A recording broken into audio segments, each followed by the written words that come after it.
Welcome to the Darkling Radio, where every story drags you deeper into the shadows. Hear the ordinary twists into the unthinkable, and every whisper in the dark could be your last. If you dare to listen, stay a while. But remember, once the story begins, there's no way back. Jordan Hale was just trying to make it through another rainy night on the job, delivering pizzas to houses that never tipped enough to make the shift worth it. But when the app sent him to a crumbling residence on Hollow Creek Road Street he didn't even know existed, something about the order felt wrong. The GPS pin pulsed on his phone like it was alive, and when he finally arrived, the house looked abandoned, its windows black and lifeless. Still, the porch light glowed, dim and unnatural, as if it had been left on just for him. It was one of those nights when the rain never seemed to stop, falling in endless sheets that blurred the streets and turned the neon signs into smears of light. I was already tired from the long shift, but the delivery orders kept coming through the app, each one dragging me further away from the comfort of home. When my phone buzzed again, I glanced at the screen, expecting another order in the usual neighborhoods. But the address was different this time. It was at the very edge of town, a place I had never been to before. The location pin blinked on my screen like a tiny red eye, pulling me in. I hesitated for a moment, staring at it, because something about it felt wrong. The house was outside the main delivery zone, tucked beyond the last stretch of lit streets. I wanted to reject it, but my manager's earlier warning echoed in my mind. Take every order tonight, no excuses. I sighed, started the car, and drove into the storm. The further I went, the emptier the streets became. The familiar glow of convenience stores and gas stations faded behind me, swallowed by the shadows of trees leaning close to the road. My windshield wipers struggled to push away the rain, smearing it into lines that caught the glare of my headlights. The GPS voice kept instructing me to turn down narrow roads, each one darker than the last, as though guiding me into a place meant to stay hidden. I noticed the signal on my phone flicker, cutting in and out, as if the world itself wanted to lose track of where I was going. The asphalt grew rough, cracked and uneven, and weeds pushed up through the edges. It felt like I had crossed a boundary no one else had crossed for a long time. When I finally reached the destination, I almost missed it. The house stood back from the road, half swallowed by trees and draped in shadows that the headlights barely touched. It looked like it had been forgotten by time, a crooked structure with peeling paint and windows smeared with grime. The porch sagged, wood warped and waterlogged from the endless rain. For a moment, I thought the house was abandoned, and I considered turning around, making up a story about not finding the place. But then I saw it. A faint glow spilled from the porch light above the door, yellow and weak, but steady, as if it had been burning for years without being replaced. The sight made my stomach tighten. It was a single sign of life in a place that otherwise seemed untouched, and it felt as though that small light had been waiting for me. I pulled the car to the side of the road and killed the engine. The world instantly grew quieter, only the sound of rain pounding on the roof filling the silence. For a moment, I sat there gripping the steering wheel, staring at the house. Every instinct in me whispered to leave, to drive back to the streets I knew. But the order receipt on my passenger seat stared back at me like undeniable proof that someone was inside waiting. A large pizza, paid in advance, delivery required. My job wasn't to question who ordered it, only to hand it over and move on. That was what I told myself, even though my body didn't believe it. I grabbed the pizza box, its warmth seeping through the cardboard into my hands, and opened the door. The rain hit me immediately, soaking my clothes as I hurried up the overgrown path. Weeds brushed against my legs, and broken branches cracked under my shoes. Each step felt heavier than the last, as though the ground itself was reluctant to let me get closer. By the time I reached the porch, I was shivering, clutching the box tighter like it could shield me. The wood beneath my feet groaned, soft from years of rot. I raised my eyes to the door. The glass pane was dark, offering no glimpse inside. The glow of the porch light buzzed faintly above me, swarmed by moths that beat their wings against it in frantic bursts. I stood there in the rain, listening to my own heartbeat thudding in my ears, trying to find the courage to knock. Then I heard it, a sound from inside, faint but unmistakable footsteps. Slow, deliberate, moving across the floorboards toward the door. The rain couldn't drown it out. The sound carried through the walls, closer and closer, until it stopped just on the other side of the door where I stood frozen. My breath caught in my throat as I realized whoever had ordered this pizza was already waiting for me, standing silently in the dark. The door opened just a fraction, just wide enough for me to see the void inside.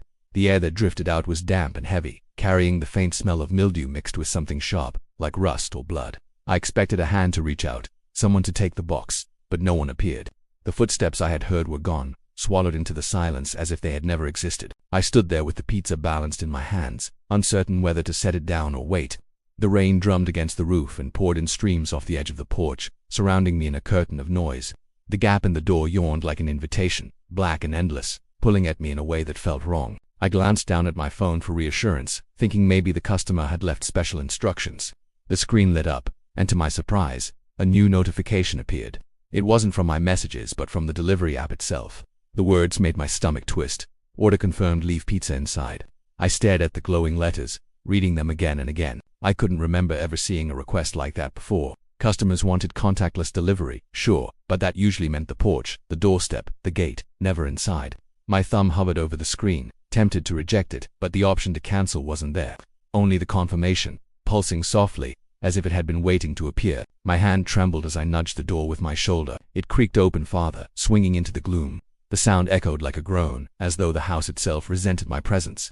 I stepped over the threshold, and the atmosphere changed instantly. The rain became muffled, almost distant, replaced by a suffocating stillness that pressed against my ears. Dust hung in the air, disturbed by my intrusion, and every breath I took tasted stale. The floorboards under my shoes felt soft and damp, as if water had seeped in for years without drying. I moved carefully, my footsteps cautious, the warm box still clutched to my chest. The faint glow from the porch light spilled behind me, illuminating a living room shrouded in neglect. The furniture was covered in white sheets, draped in such a way that the shapes beneath looked like silent figures frozen in place. Their forms seemed almost human, slumped in chairs or crouched in corners, and for a moment I thought they were watching me.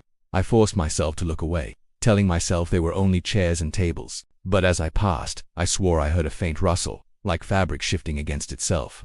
The house smelled worse the further I went, the metallic temps growing sharper, almost cloying. I spotted a table against the wall, coated in a thick layer of dust. I set the pizza box down there quickly, wanting to be rid of it, ready to turn back toward the door. I had done my part. I had followed instructions. There was no reason to linger in this place, but something caught my eye before I could leave. The receipt taped to the box wasn't printed like every other order. It was written by hand in thick black ink, the letters uneven but deliberate. I leaned closer to read it, and my heart stumbled in my chest. The words were simple but chilling. "Welcome, we've been waiting for you." The box felt heavier suddenly, its warmth no longer comforting but suffocating. My pulse raced as I staggered back, bumping into one of the covered shapes. The sheet shifted, sending a puff of dust into the air, and I recoiled like I had touched something alive. The silence in the house deepened, a silence so total it felt unnatural, as if even the rain outside had stopped falling. My skin prickled with the sensation of being watched. Every shadow in the room seemed to stretch toward me, eager and hungry. I forced myself to retreat, moving back toward the faint glow of the door. My hands fumbled for the knob, but when I reached it, my stomach dropped. The door I had left slightly open was now shut tight, the faint light gone, as if it had never been there at all. I twisted the handle, desperate, but it wouldn't move. It felt locked from the outside, sealing me in. I stood frozen in the dark, clutching at the handle, and that was when I heard it again, the footsteps. They were back, slow and deliberate, but not from the room I had entered. They came from deeper inside the house, echoing through the halls, pacing steadily closer with every second. The handle rattled uselessly in my grip, refusing to turn no matter how much force I used. My breath grew shallow as the realization set in. I was trapped inside. The silence of the house pressed down against me, broken only by the faint rhythm of the footsteps echoing through the halls. They weren't hurried. They weren't uncertain. They moved with calm, deliberate intent, like whoever was inside had all the time in the world to reach me. My throat felt dry, but I didn't dare call out. Something deep inside me warned against breaking the silence with my own voice. It felt like the house itself was listening, waiting. The faint glow from my phone was the only light I had now. I lifted it, the screen's pale glow spreading across the room, and my stomach lurched. The furniture I had passed earlier no longer looked like furniture. The sheets had shifted, sagging in strange ways, as though the forms beneath had changed shape. Their outlines seemed too sharp, too curved, too human. The shadows clung to them unnaturally, and I could almost swear I saw the faint rise and fall of breathing beneath the fabric. My trembling hand swept the light across the room, and for a split second, I thought I saw a face pressing against one of the sheets, the faintest indentation of features stretching the cloth outward. I blinked, and it was gone. I staggered backward, trying to keep the phone steady. My heart hammered as I turned toward the table where I had left the pizza box, but it wasn't where I had set it down. The box now sat closer to the edge, though I hadn't touched it. I stared in disbelief, the corners of my vision pulsing with panic. Before I could react, the box moved again, sliding across the table by itself, a faint scraping noise cutting through the silence. I stood frozen, unable to move, as the lid lifted slowly, as if pried open by invisible hands. What lay inside wasn't pizza. Steam curled up faintly, but it smelled wrong, damp and chemical instead of warm and appetizing. I leaned closer despite the terror in my gut, and my blood ran cold. Inside the box were photographs, dozens of them, stacked and scattered, showing me in places I never noticed being watched. There I was in my car delivering pizzas on different nights. There I was standing in the parking lot after work. One showed me unlocking my front door, my tired face caught in the glare of a distant flash. Another showed me sleeping in my own bed, mouth slightly open, oblivious. My skin crawled as I flipped through them, each more invasive than the last. My mind reeled, trying to piece it together. Someone had been following me for weeks, maybe months, capturing every moment of my life without me ever noticing. I dropped the photos, my hands shaking violently, and stumbled backward. The air in the house felt colder now, pressing against my skin like icy fingers. The footsteps returned, louder this time, coming from above me. The ceiling groaned as weight shifted across it, dust drifting down like ash. Whoever was here wasn't just in the same house, they were moving directly overhead.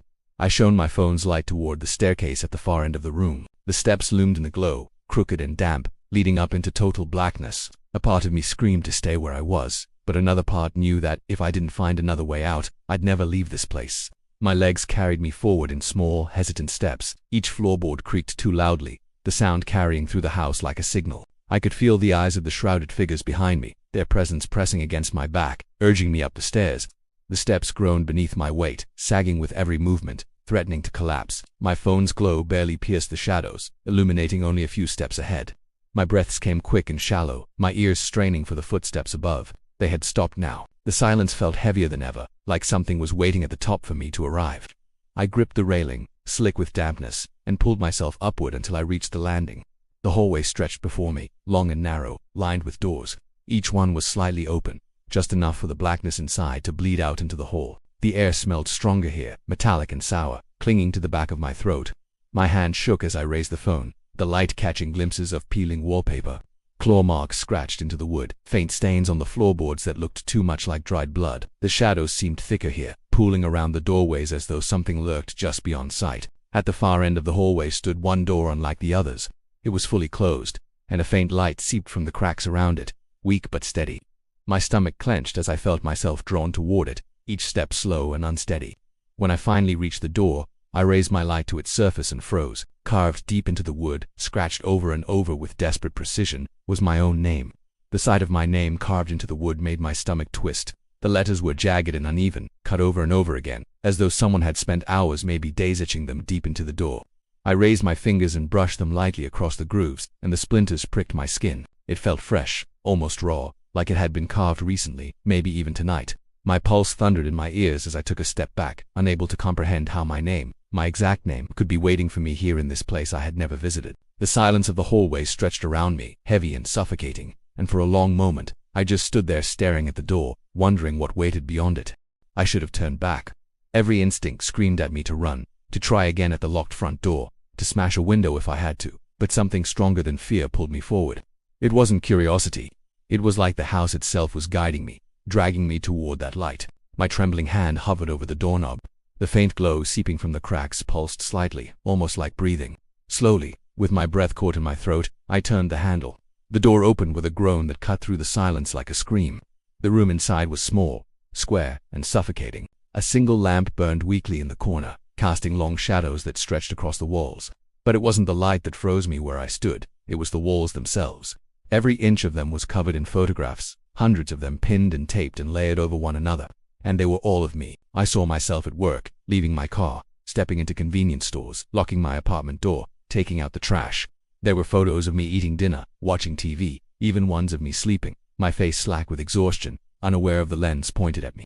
The photos were arranged in neat rows, overlapping but purposeful, creating a timeline of my life. I backed into the doorway, my breathing ragged.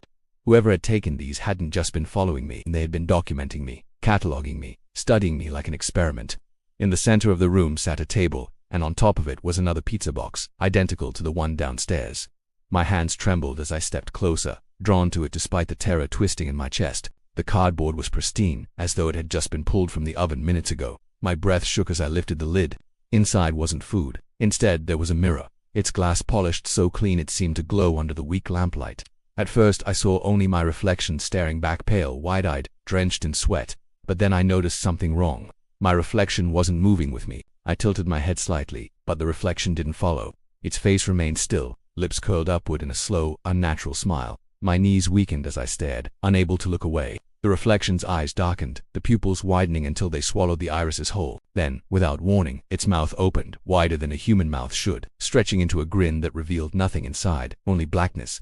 I stumbled back, knocking into the wall, sending photographs fluttering down around me like falling leaves. My phone buzzed suddenly in my pocket, startling me so violently that I nearly screamed. I yanked it out, the screen lighting up with another notification from the delivery app. My breath caught as I read the message. "Do not leave yet. We are not finished." The words burned on the screen before fading into static. My phone flickered, the glow dimming as though the battery had been drained in seconds. In the failing light, I glanced around the room again. The photos on the walls seemed different now, some showing angles that I had never seen before. Shots of me walking into this very house. Shots of me standing at the bottom of the staircase, frozen in fear. And the last one, pinned dead center in front of me, showed me right here, in this room, staring into the mirror. My body went cold as I realized that the photo had been taken seconds ago. Then I heard the footsteps again. No longer above me, no longer distant. They were in the hallway, slow and steady, coming closer and closer to the room where I stood. The sound was heavier now, dragging slightly, like something that shouldn't walk at all was forcing itself down the corridor. The lamp in the corner flickered, shadows stretching longer across the walls. And in the mirror, my reflection began to move. It raised a hand, pressing its palm against the glass, as though trying to break through. I stood frozen, unable to breathe, as the footsteps reached the doorway. The footsteps stopped just outside the doorway, and the silence that followed felt worse than the sound itself. My chest tightened as I stood there, clutching my phone that had gone completely dark, the dead screen reflecting only my pale, trembling face. I didn't dare look toward the hall. Every nerve in my body screamed to run, but my legs felt anchored, too heavy to move. The only thing I could see clearly was the mirror on the table, its surface pulsing faintly like it held its own heartbeat. My reflection pressed closer against the glass. Its features stretched and wrong, smiling with a hunger I couldn't comprehend. The lamp flickered once more and dimmed, shadows crawling across the walls like living things. My breath caught when I realized the reflection's hand was no longer just pressed against the inside of the mirror. The glass itself bulged outward beneath its palm, rippling like water under pressure. The impossible thought struck MIT was trying to get out. I stumbled backward, knocking into the wall, sending a rain of photographs tumbling down around me. They brushed against my skin like dead leaves, whispering across the floor as they settled. The silence outside the door finally broke. A slow, dragging sound echoed through the hallway, something heavy sliding across the wood. It moved inch by inch, deliberately, like whatever was coming didn't need to hurry. My heart hammered, my throat burning with the need to scream, but no sound left my lips. The smell in the air grew stronger, metallic and foul, coating the back of my tongue. I forced myself to look at the photos scattered around my feet. My stomach turned when I saw the newest ones. They weren't just of me outside, or at work, or even asleep in my home. These were different. One showed me standing in this room, my eyes wide in terror, staring at the mirror. Another showed me kneeling on the floor, surrounded by fallen photographs, just as I was now. But the one on top, the one that chilled me to my bones, showed me lying motionless on the ground, my face pale and lifeless, eyes staring blankly into the lens. The dragging sound grew louder. The footsteps, if they could be called that, were directly outside the door now. I pressed myself against the wall, trying to melt into the shadows. My eyes darted to the mirror, and my heart nearly stopped. The reflection was no longer mimicking me. It was moving on its own, stepping back from the glass, pacing in a way that didn't match my trembling stillness. It tilted its head, studying me with curiosity, then leaned forward again until its face nearly touched the other side of the mirror. The lamp flickered violently, then steadied, casting the room in an unnatural glow. I saw movement in the reflection that wasn't mine. Shadows slithered behind my double, long arms and twisted shapes shifting in the dark beyond the glass. My reflection smiled wider, placing both hands flat against the surface, and the mirror groaned like something inside it was straining against a barrier. Thin cracks began to spider across the glass, each one sharp and loud, cutting through the room like gunshots. My body moved on instinct. I bolted toward the door, ignoring the terror in my chest, but as my hand reached for the knob, the dragging sound stopped. The silence was suffocating. Then, just beyond the crack of the door, I saw a shadow too tall, too wide, blotting out the faint light of the hallway. It leaned closer, pressing against the door, and I felt the wood bend under the weight of something enormous. The knob twisted on its own, rattling violently, and I staggered back into the room. The mirror cracked wider, the sound splintering through my skull. I turned just in time to see the reflection push its face against the breaking surface. Its smile had grown impossibly wide, splitting its cheeks, teeth stretching too long, too sharp. With one final snap, the glass shattered outward, spraying shards across the table and floor, but instead of falling away, the surface rippled like liquid, and my reflection's arm emerged, pale and thin, its skin smooth and wrong. It reached for me with fingers too long to be human. My scream finally tore free, echoing through the house. I stumbled back, but the wall was there, covered in hundreds of photographs of me, boxing me in. My phone buzzed again, somehow alive despite the dead screen, and lit up one final message from the delivery app. The letters burned into my eyes. Thank you for your sacrifice.